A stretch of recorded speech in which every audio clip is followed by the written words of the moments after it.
Goeiemôre vriende in ons Here Jesus Christus. Hartlik welkom vanmôre by ons oggendoordenkings van Uit die Woord Digitaal.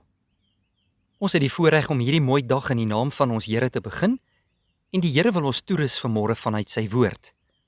Dankie dat u vanmôre by my inskakel. Ek is Dominee Adriaan Swart. Ons lees vanmôre Romeine 1 vers 16. Ek skaam my nie oor die evangelie nie, want dit is 'n krag van God tot redding vir elkeen wat glo. Broeder en suster, as ek en jy kinders van die lig, kinders van Jesus Christus is, dan moet ons nooit bang wees om te getuig oor die evangelie en van ons verlosser Jesus Christus nie. Ons sien hoe Paulus in die Romeinebrief in ons teksvers van vandag dit baie duidelik onomwonde kom stel. Ek skaam my nie oor die evangelie nie. Die evangelie is die geïnspireerde woord van God. Dit is die waarheid. Dit is kragtig. Dit kan mense se lewens vernuwe en verander en mense tot bekering bring en uiteindelik ook red. Paulus sê baie duidelik, dit is 'n krag van God tot redding vir elkeen wat glo. Die Here gebruik vir my en jou as sy disippels in hierdie wêreld om die woord van God met almal te deel. Net soos die woord van God jou lewe kom vernuwe en verander het deur die kragtige werk van die Heilige Gees, net so wil God vir jou uitstuur die wêreld in met die woord van God op jou lippe.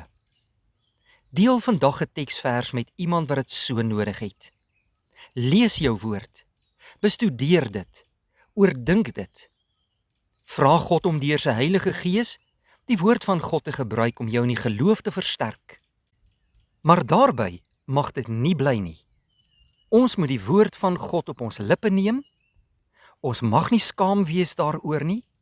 Ons moet dit verkondig en ons moet praat daaroor en Jesus Christus se goeie nuus met alle mense gaan deel.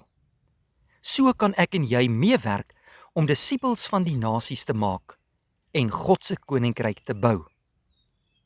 My bede is dat die Here vandag, deur die kragtige werk van sy Heilige Gees, in jou hart sal werk, jou sal toerus, sal bemagtig en sal krag gee, om met vrymoedigheid die evangelie van Jesus Christus aan alle mense te verkondig. Mag hierdie dag vir jou baie geseënd wees, en kom ons hou ons oog op Jesus Christus gerig. Kom ons bid saam. Hemelse Vader, ons dank U vir 'n wonderlike nuwe dag, wat ons as gawe uit U hand ontvang. En ons loof U, Here, dat U Uself ook aan ons kom openbaar deur U woord. Dankie vir die evangelie van redding, wat so kragtig in ons lewens werk. En elkeen wat in U glo, sal hierdie woord al eie maak en daarvolgens lewe. Baie dankie dat U ons ook uitstuur as U medewerkers die wêreld in. Wil U gee dat ons nie sal skaam wees oor die evangelie van verlossing en oor ons verlosser Jesus Christus nie. Maar laat ons met vrymoedigheid hierdie wonderlike boodskap van redding met almal deel. Werk in ons harte deur die woord en gees, bou ons op in die geloof. Wil U uit genade ook al ons sonde vir ons vergewe en gee vir ons krag, Here, om ook in hierdie dag alles wat ons aanpak aan U alleen te kom toewy. In Jesus Christus se naam bid ons dit. Amen. Dankie vriende, 'n mooi dag.